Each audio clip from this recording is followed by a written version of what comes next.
In today's video, I'm going to show you how to fix the Jira Error 400 step by step using simple and proven methods that work in most cases. This error can be really frustrating because it usually blocks you from loading boards, calendars, or even logging into Jira properly.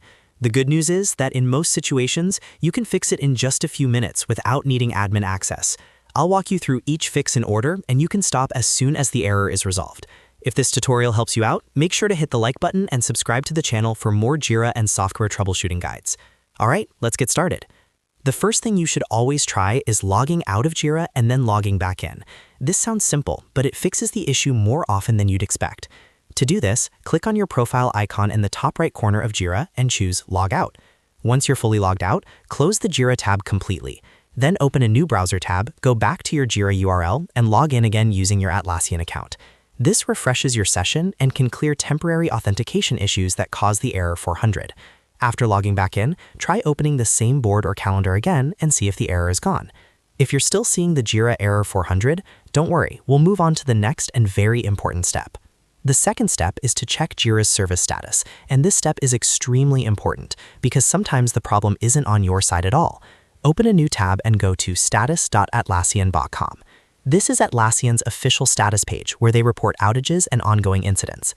Once the page loads, look for Jira Software, Jira Service Management, or any related services you're using. If you see an incident, degradation, or outage reported, then the error 400 is likely caused by a temporary Atlassian issue. In that case, the best thing to do is wait until the status shows everything is operational again. Trying other fixes won't help if the service itself is having problems. If Atlassian's status page shows that everything is running normally, then we can move on to the next fix. Step 3 is one of the most effective quick fixes, and that is clearing your browser cache and site data specifically for Atlassian.net. This is often the main cause of Jira Error 400. In your browser, open the Settings menu and go to Privacy and Security. From there, find Cookies and Site Data or Site Settings, depending on your browser. Search for Atlassian.net and clear the site data for it. This removes corrupted cookies or cached files that can trigger the error. After clearing the site data, close your browser completely, reopen it, and then reload Jira. Log in again with your Atlassian account and try accessing your board or calendar. In many cases, this step alone fully resolves the issue.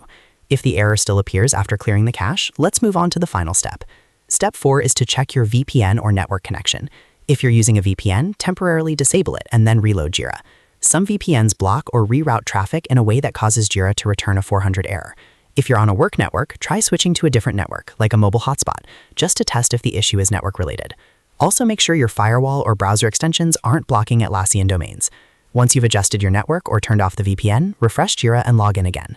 At this point, the Jira Error 400 should be resolved for most users. And that's it. You now know how to fix Jira Error 400 by logging out and back in, checking Atlassian's service status, clearing browser cache for Atlassian.net, and checking your VPN or network. If this video helped you fix the issue, make sure to hit the like button and subscribe for more easy-to-follow Jira tutorials and software fixes.